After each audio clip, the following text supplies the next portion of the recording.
Alex, I know that, the mind-body connection is something that we talk about in the context of, business and confidence and all of those sorts of things. Like, what are your thoughts on the process of actually using our body to improve our confidence?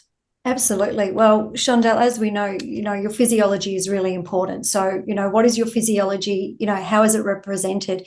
What is your state? What is your internal representation? What's going on in your mind? So all of these things are going to set you up. And I love the fact that you talked about the outcome, focusing on the desired outcome as opposed to going in, being stressed out and nervous about taking the call. It's like you're already conceiving the outcome. And that's really, really important that you stay focused on the outcome.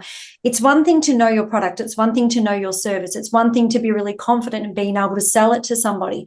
But number one, what are the questions that you're asking? Are you selling the product because you know it's a great product? So it's a great product to you, but what is a great product to them? What are the key questions? What are you asking, the clients? And of course, Brad, I love that you actually mention people are so afraid to ask for the sale at the end, and I know that I've had quite a career in sales, and for me, it was always just assuming the sale at the end, and opening up the space for them to actually come in and ask a question if they weren't comfortable with it. And that's how, of course, I would fish out an objection.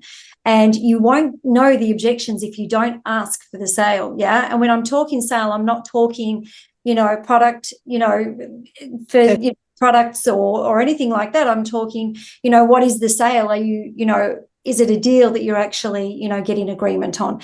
Is it agreement in terms of something within the workspace? Like, what is it for you that you're actually trying to achieve? What is the outcome that you're focusing on?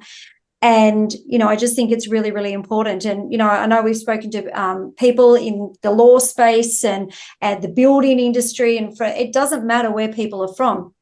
The same thing shows up every time, whether it's putting their hand up and stepping forward for a project or what that may be. So when we talk sale, we're not necessarily saying, products for money. We're not talking that type of service. We're talking any type of service. And once again, if you're not asking, for the sale, then there's, if you give them your spiel and then you get really uncomfortable. And one term or a metaphor I like to use is it's like doing the tango without being dipped at the end.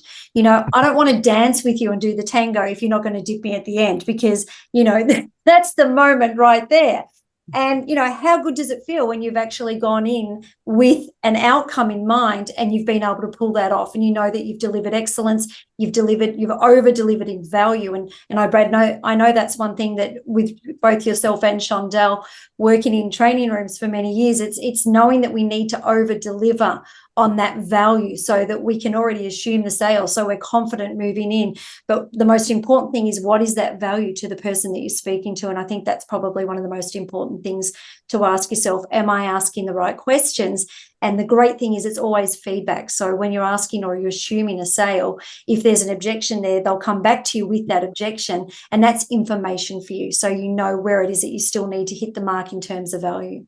I love that metaphor of the tango. Like that's awesome. It's like the crescendo. It's like singing the song, but not doing the crescendo at the end, like